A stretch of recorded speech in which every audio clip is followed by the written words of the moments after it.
তুর্য অবাক চোখে পরীর দিকে তাকিয়ে আছে। তাতে পরীর চেহারা বিশেষ কোনো ভাবান্তর হলো না। দূর থেকে একটা বাস আসতে দেখে তুর্যকে বলে, সন্ধ্যা রেডি থাইকেন আর বাড়ির সামনে এসে কল দিয়েন। বাসটা সামনে এসে থামার পর পরী চলে যাওয়া ধরে। তুর্য তখন পরীর হাত চেপে ধরে বলে, তুমি কি আমার সাথে মজা করছো? পরী ভুরু কুচকে তাকিয়ে বলে, মজা করতে যাব কেন? তাহলে কি করে বলছো রিনির বিয়েতে যেতে? তুমি কি আমার অবস্থা বুঝতে পারছো না?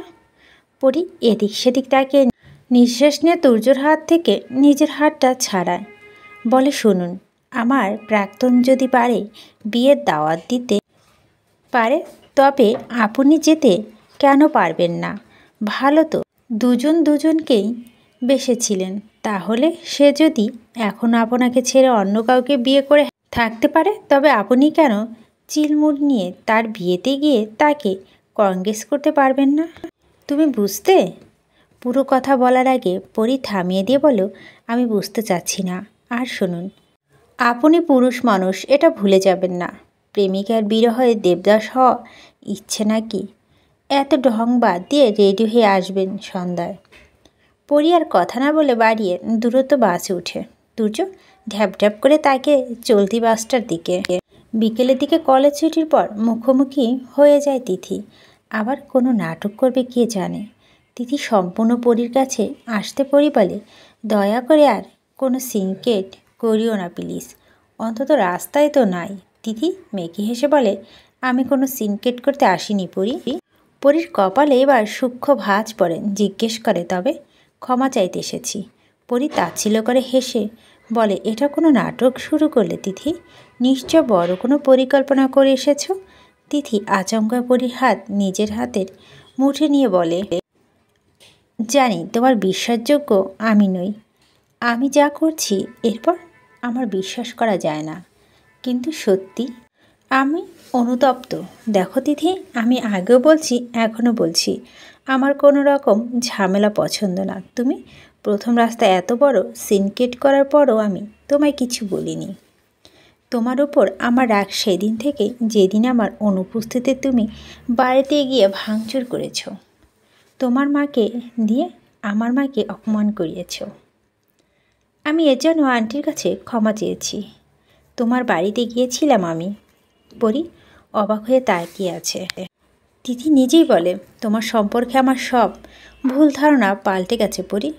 তুমি যে একটা আদর্শ মায়ের সন্তান তা আজ আমি আন্টির সাথে কথা বলে বুঝতে পেরেছি। ছোটোবেলা থেকে একঘেয়ে বদরাগী আমি। যা চেয়েছি তাই দিয়েছে বাবা মা। তুর্য ভাইয়ার সাথে প্রান্ত যখন বাড়িতে আসতো তখন লুকিয়ে লুকিয়ে দেখতাম। একটা সময় আমাদের সম্পর্ক ভালো হলো। সেই ছোট থেকে আমি মনে মনে প্রান্তকে ভালোবাসি। যখন বুঝতে পারি প্রান্ত তোমায় ভালোবাসে তখন নিজেকে ঠিক রাখতে পারিনি আমি সরি পরী, আমায় তুমি ক্ষমা করে দাও। যেখানে মা তোমাকে ক্ষমা করে দিয়েছে সেখানে তোমার উপরে আমার কোনো রাগ অভিযোগ থাকতে পারে না। তবে একটা কথা বলো, যাকে ভালোবাসো তাকে পাখির মতো মুক্ত আকাশে উঠতে দাও। যদি সেই পাখি তোমায় মায়ায় জড়িয়ে থাকে তাহলে সে দিন শেষে তোমার কাছে ফিরে আসবে। আমি বুঝতে পেরেছি ভালোবাসা জোর করে হয় না। আমি আমার সম্পর্ক আগের মতোই রাখবো প্রান্তর সাথে। পরী স্মিত হেসে বলে, আমি প্রান্তর লাইফে কখন জড়াবো না এইটুকু শিওর থাকতে পারো। তিথি হাসে। পরী বলে, চলো যাওয়া যাক। বাসায় গিয়ে ব্যাগটা টেবিলের ওপর রেখে অমনি বিছানায় শুয়ে পড়ে পরী। রেহানা বেগম রাগ দেখিয়ে বলে, আরে সারা দুনিয়া ধুলোবালি নিয়ে বিছানায় শুয়ে পড়লি? পরী উপর হয়ে শুয়েছিল। মায়ের কথা মাথাটা তুলে বলে, সারা দুনিয়া ধুলোবালি নিয়ে আসছি, তাছাড়া আর কি। যা কলেজে ইউনিফর্ম খুলে ফ্রেশ হয়ে আয়, তারপর খেতে দিচ্ছি। আমার খিদে নেই। তোর খিদে ছিল কবে? পরী এবার শোয়া থেকে উঠে বলে বসে, দুপুরে তো টিফিন খেয়েছি মা। দুপুরেরটা দুপুরে খেয়েছিস, এখন বিকেলেরটা খাবি মানে কি? মানুষ খাই তো 3 বেলা, সকাল দুপুর আর রাতে। তুই 4 বেলা খাবি। তোর যে শরীর, একটু তো মোটা তাজা হ। উফ মা, তুমি সবসময় আমার শরীর নিয়ে পিঞ্চু মেরে কথা বলো। কেন? তোর যা সত্যি তাই তো বললাম। গলার হার কেমন বেরিয়ে গেছে দেখছিস?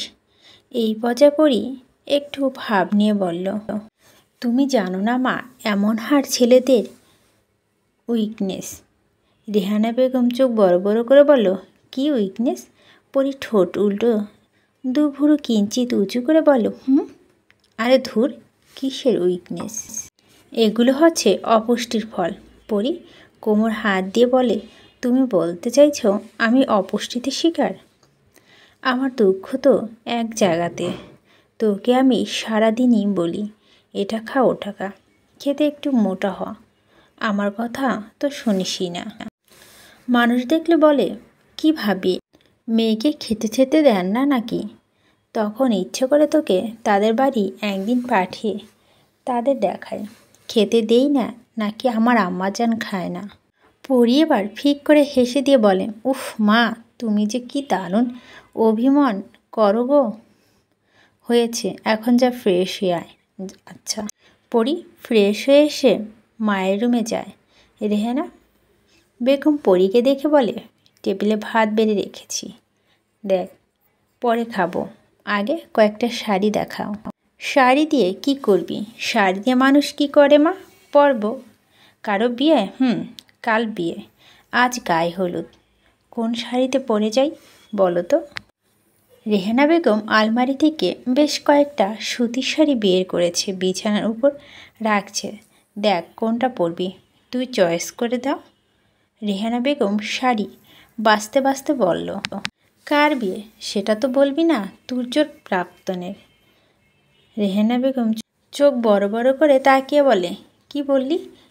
ঠিকই শুনছ, তুই ওর প্রাক্তনের বিয়েতে যাবি না কেন? শুধু আমি একা নয়, সাথে তুর্য আর তিথিও যাবে। তুর্য তো যাইতে চাবে না আমি জানি, হাজার হোক এক্স তো, তাই তিথিকে বলছি যেভাবে পারো নিয়ে আসবে। তুই কি পাগল হয়ে গেছিস? আমি একদম ঠিক আছি। ও ভালো কথা, আজ তিথি এসেছিল বাসায়। হ্যাঁ, তোকে তো বলতেই ভুলে গেছি। মেয়েটা কান্নাকাটি করে মাপ চাইল। তোর সাথে দেখা হয়েছিল? ও তো বলল বাড়িতে এসেছিল। এখন বলো প্লিজ, কোনটা পরবো? অনেকগুলো শাড়ি ঘেটে ঘুটে কলা পাতা কালার একটা শাড়ি বের করলেন তিনি। পরীর গায়ে রেখে বলে, এই শাড়িটা তোকে অনেক সুন্দর লাগবে। পরি হেসে বলে, তাহলে এটাই কনফার্ম। সন্ধ্যায় আজানের পর রেডি হয়ে নিয়েছে পরি। রেডি বলতে শুধু শাড়িটা পরেছে, মুখে হালকা পাউডার, চোখে কাজল আর ঠোঁটে হালকা গোলাপি লিপস্টিক। রেহানা বেগমের খোপা করে দিয়ে তাতে গাজরা পরিয়ে দিয়েছে। পরি বারণ করলে তিনি শোনেনি। উপরন্তু দুহাতে কাচের কালো চুড়ি পরিয়ে দিয়েছে। এখন শুধু তুর্য আসার অপেক্ষায়। বেশ খানিকক্ষণ মায়ের সাথে গল্পগুজব করার পরে পরি ফোনের স্ক্রিনে তিথির নাম্বারটা ভেসে ওঠে। পরি ফোন রিসিভ করে বলো, আমি আর ভাইয়া তোমার বাড়ির নিচে আছি, আসো তাড়াতাড়ি। আমি আসছি এক্ষুনি। কল কেটে 5টা বিছানার উপর থেকে নিয়ে যাবে মাকে বলে, আমি আসছি মা, সাবধানে যাস, আর বেশি রাত করিস না। আচ্ছা, তুমি ভাইয়াকে একটু ম্যানেজ করে নিও। পরি ধপাধপ সিঁড়ি বেয়ে নিচে নামে। বাড়ির ভিতরে বাইরে গিয়ে দেখে তিথি তুর্য হাত পেঁচিয়ে ধরে দাঁড়িয়ে আছে। তিথির পরনে কালো একটা গাউন, তুর্য কালো প্যান্ট আর সাদা হাফ স্লিভ টি শার্ট পরে আছে। চোখ মুখে রাগ আর কষ্টের ছাপ। পরি এগিয়ে বলে, দেবদাসের মতো মুখ করে আছেন কেন? তুর্য চোখ রাঙিয়ে বলে, তুমি কি প্রতিশোধ নিচ্ছ? কিসের প্রতিশোধ? তোমাকে হার্ট করেছিলাম বলে তারই প্রতিশোধ নিচ্ছ এখন। পরি হালকা হেসে বলে, এসব আর প্রতিশোধ আমার ব্যক্তিত্বের সাথে যায় না। আমি শুধু চাই আপনি রিনির কাছে হেরে না যান। না হলে আমারও এর দায় পড়েনি যে ঘটা করে আপনার এক্সের বিয়ে যাব। তুজো কিছু বলতে গিয়েও থেমে যায়। পরি তিথির হাতের দিকে তাকিয়ে বলে, এই শার্টটা কি তোমার? আরে না ভাইয়ার, সে যে পিছনে দিয়ে ঘুরছে, পড়ছে না, দাও আমায়। পরিধিতি থেকে শার্টটা নিয়ে তুর্য দিকে এগিয়ে দিয়ে বলে, কোনো রকম টু শব্দ করা ছাড়ে শার্টটা পরে নিন। আশ্চর্য হলো সত্য, তুর্য বিনা বাক্যে শার্টটা পরে। আহা, সাদা শার্টটা কি সুন্দরই না লাগছে। বোতাম লাগাতে গেলে পরি ধমক দিয়ে বলে, বলত, বোতাম লাগাবেন কেন? এক্সের বিয়ে যাচ্ছেন, কই পাঞ্জাবি পরে আসবেন? তা না, এসেছেন শার্ট পরে, তাও আবার এখন আনস্মার্ট সাজতে চাইছেন। ভিতরে তো টি শার্ট আছেই। তুর্য এবারও কোনো কথা না। পরি আরও সময় নষ্ট না করে হাঁটা শুরু করে। মেন রোডে গিয়ে বাসে ওঠার 3 জন। রিনির গায়ে হলুদের জন্য জাঁকজমকপূর্ণ আয়োজন করা হয়েছে। প্যান্ডেলের আশেপাশে মানুষজন গিজ গিজ করছে। রিনির মেয়ে, ফ্রেন্ডস, কাজিনরা সবাই হলুদের শাড়ি পরেছে। ছেলেরা পরেছে হলুদ পাঞ্জাবি। রিনি হলুদ শাড়ি আর হলুদের ফুলে সেজেছে। দেখতে সত্যি ব্রাইট লাগছে। বান্ধবীদের সাথে হাসাহাসি করছে রিনি। প্যান্ডেলের মুখে তুর্য, পরি আর তিথিকে দেখে রিনি হাসি উপে যায়। চোখগুলো বড় বড় সাইজের হয়ে যায়। বিশ্বাস করতে পারছে না ওরা রিনির গায়ে হলুদে এসেছে। রিনির মুখে এমন ফ্যাকাশে হতে দেখে পাশে মেয়েরা ওর দৃষ্টি লক্ষ্য করে সামনের দিকে তাকায়। ওদের মধ্যে রিনি কয়েকজন বান্ধবী শুধু তুর্যকে চেনে। তারাও বেশ অবাক হয়। পরি হাসি হাসি মুখে তুর্যকে নিয়ে এগিয়ে যায়। রিনি সামনে দাঁড়িয়ে বলে, তোমাকে খুব সুন্দর লাগছে আপু। রিনি জোরপূর্বক হাসে। পরি লক্ষ্য করে রিনি অস্থিরতা, বলে, আরে আপু, তুমি ঘাবড়ে যাচ্ছ কেন? তুমি কি আশা করনি আমরা আসবো? রিনি আমতা আমতা করে বলো, না না, তা কেন? পরি হেসে বলে, তা না হলে ভালো। তাছাড়া তুমি প্রাক্তন হয়ে যদি বিয়েতে তুর্যকে ইনভাইট করতে পারো, তাহলে তুর্য তোমার প্রাক্তন হয়ে আসতে পারবে না কেন বিয়েতে? পরি এই কথা রিনি বেশ অপমানিত হলে বোঝা গেল। পরি মুখে হাসি বজায় রেখে বলল, যাই হোক, বেশ কিছু না বলি, গায়ে হলুদের অনুষ্ঠান শুরু হয়। একে একে সবাই রিনিকে হলুদ মাখাচ্ছে। রিনির মুখে হাসিটা কৃত্রিম। বরাবর তুর্য দিকে তাকাচ্ছে। সকলের দৃষ্টি সেটা ইচ্ছেই হোক বা অনিচ্ছায়। রিনি মা হাসি হাসি মুখে পরির দিকে তাকিয়ে বলল, এসো তোমরা হলুদ দাও। বিথি এগিয়ে যায় রিনিকে হলুদ মাখানোর জন্য। পরি তুর্যকে ফিস করে বলে, চলুন। তুর্য ফিস করে বলে, তোমার যেতে হলে যাও, আমি এখানেই থাকবো। বিথি হলুদে দেওয়া শেষ হলে তিথি আর পরীকে ডাকে। পরি এবার তুর্যকে জোর করে টেনে নিয়ে যায়। পরি আগে রিনির গায়ে হলুদ মাখিয়ে তুর্যকে বলে হলুদ দিতে। তুর্য এবার নিজের ওপর কন্ট্রোল হারিয়ে ফেলে। সবার সামনে বলে, কোনো বেইমানের গায়ে হলুদ দিতে আমার রুচিতে বাধে। আমি আজই ওর গায়ে হলুদে এসেছি শুধু তোমারই জন্য, না হলে ওর মুখটাও দেখতাম না আমি। কথা শেষে তুর্য বেরিয়ে যায় বিয়ে বাড়ি থেকে। উপস্থিত সকলে নিশ্চুপ। অপমানের লজ্জায় মাথা নিচু করে আছে রিনি। পরি কিছুক্ষণ চুপ করে থেকে রিনির উদ্দেশ্য বলে, তোমাকে অপমান করার উদ্দেশ্য আমার ছিল না আপু, তবে তুমি অনেক এক্সেস করে ফেলেছো। বিয়ে করেছো ভালো কথা, কিভাবে আবার তুর্যকে তোমার বিয়ের ইনভাইট করো? এতে সে যে কতটা হার্ড হয়েছে তুমি বোঝো না। অবশ্যই তোমার ইন্টেনশন তো এটাও ছিল তুর্যকে হার্ট করা, কিন্তু ফলাফল কী হলো দেখলো তো? তুর্য তোমায় এত ঘৃণা করে জানতাম না, তাহলে অন্তত ওকে সত্যি এখানে আনতাম না। কাল তোমার বিয়েতে আসতে পারছি না, দুঃখিত। আমরা তুর্য পক্ষ থেকে উপহার পাঠিয়ে দেব। সবশেষে বলবো, তুমি জীবনে শুরু করো। অন্তত যার জীবনে সাথে জড়াচ্ছ তার সাথে প্রতারণা করো না। শুভকামনা রইল তোমার জন্য। এরপর পরে নিশ্চুপ বেরিয়ে এলো। তুর্য একটা গাছের নিচে কোনো ঠেকিয়ে দাঁড়িয়ে আছে। পরি আর বিথিকে দেখে বলে, চলো। সারা রাস্তা 3 জনে নিশ্চুপ ছিল। গাড়ি থেকে নেমে তুর্য আর তিথি পরীকে পরীর বাড়ি পর্যন্ত এগিয়ে দেয়। বাড়ির সামনে এসে পরি তুর্য দিকে তাকিয়ে বলে, যে ভালোবাসা প্রতারণার ছোঁয়া থাকে, সেই ভালোবাসা আলগে রেখে কষ্ট পাবেন না। সেই ভালোবাসাকে আলগে রাখতে শিখুন যে আপনার ভালোবাসা আলগে রাখার যোগ্য। সঠিক মানুষটি সঠিক ভালোবাসা চিনে নিতে শিখুন। আসছি, ভালো থাকবেন। সময় ঘনিয়েছে। শীতের আমেজ এসে পড়েছে অবশেষে, যদিও হাড় কাঁপানো শীত এখনও আসেনি। সকালে মৃদু মিষ্টি সূর্যের প্রখর তীব্র রোদের মতো ছাদে একটি চৌকি বসে আছে পরি। এই সময়টা রোদ শরীরে উষ্ণ স্পর্শ এনে দেয়। সময়গুলো যে অতি তাড়াতাড়ি কিভাবে চলে গেল কে জানে। রেহেনা বেগম ছাদে এসে দেখে পরি বই হাতে অন্যমনস্ক হয়ে বসে আছে। তিনি হাতে ভেজা কাপড়গুলো দড়িতে মেলে দিতে দিতে বললেন, এখনও বসে আছিস যে কলেজে যাবি না? মায়ের কথা ভাবনার জগৎ থেকে ফিরে এসে পড়ি বলে, আজকে ক্লাস নেই, প্রাইভেট আছে, শুধু যাবি না? ইচ্ছে করছে না, তবে যেতে হবে, সামনে তো পরীক্ষা। আচ্ছা যা, তাহলে রেডি হয়ে নে।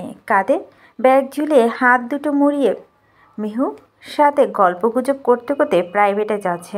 গল্পের এক পর্যায়ে মেহু বলো, একটা কথা বলবি? পরীর সামনের দিকে দৃষ্টি রেখে বলো, কি? তুর্য ভাইয়ের সাথে কথা হয় না? সে যে রিনি আপুর গায়ে হলুদে দেখা হয়েছিল, এরপর আর কথা হয়নি। দেখা হয়েছিল দুবার। শেষ দিন বিদায় নিয়ে গেছিল মানে ঢাকা থেকে অন্যত্র চলে গেছে। আমায় বলিসনি তো? এটা বলার কি আছে মেহু? যে যার ভালো থাকার জন্য এগিয়ে যাচ্ছে, তুই বারণ করিসনি না? কেন বারণ করব? কোন অধিকারে বারণ করব? মেহু মুখটা শক্ত হয়ে যায়, বলে, অধিকার না থাকলে বারণ করা যায় না? তার ইচ্ছেতে আমি হস্তক্ষেপ কেন করব? সে যেভাবে হ্যাপি থাকবে সেভাবেই হ্যাপি থাকতে দেওয়া উচিত। তোর খারাপ লাগেনি সেই দিন? পরি স্মিথ হেসে বলে, খারাপ এখনও লাগে, কষ্ট এখনও হয়, কিন্তু কি বলবো, যার জন্য আমার কষ্ট হয় তার কিন্তু আমার জন্য কষ্ট হয় না, তার কষ্ট হয় অন্যজনের জন্য। ভাগ্যের নির্মম খেলাটা আমি আজও বুঝলাম না। সব কিছু বুঝতে নেই, কিছু জিনিস অজানা থাকা ভালো, এতে অন্তত কিছুটা হলে ফিরে পাওয়া আশ্বাস রাখা যায়। তোর কি মনে হচ্ছে তুর্য ভাইয়া ফিরে আসবে? পরি লম্বা দীর্ঘশ্বাস নিয়ে বলে, জানি না। ছাদে টাইগারদের নিয়ে বসেছিল তিথি আর দিশান। তুর্য চলে যাওয়ার পর থেকে দিশানের হাসি খুশি মনটা সন্ধ্যার মতো অন্ধকার মিলিয়ে গেছে। দিশান এই বাড়িতে সবচাইতে বেশি ভালো তুর্যকে বাসত। দিশানকে মন মরা থাকতে দেখে তিথি বলে, তুই আগের মতো দুষ্টুমি করিস না কেন রে দিশান? আমি তুর্য ভাইকে খুব মিস করি আপু। রোজই তো ফোনে কথা বলিস, এরপর মন খারাপ কেন? রোজ তো আর দেখা হচ্ছে না। শোন, পরের বার ফোন দিলে কান্নাকাটি করে বলবি ফিরে আসতে। ভাইয়াকে ছাড়া আমারও ভালো লাগে না, বাকিটা ফাঁকা ফাঁকা লাগে।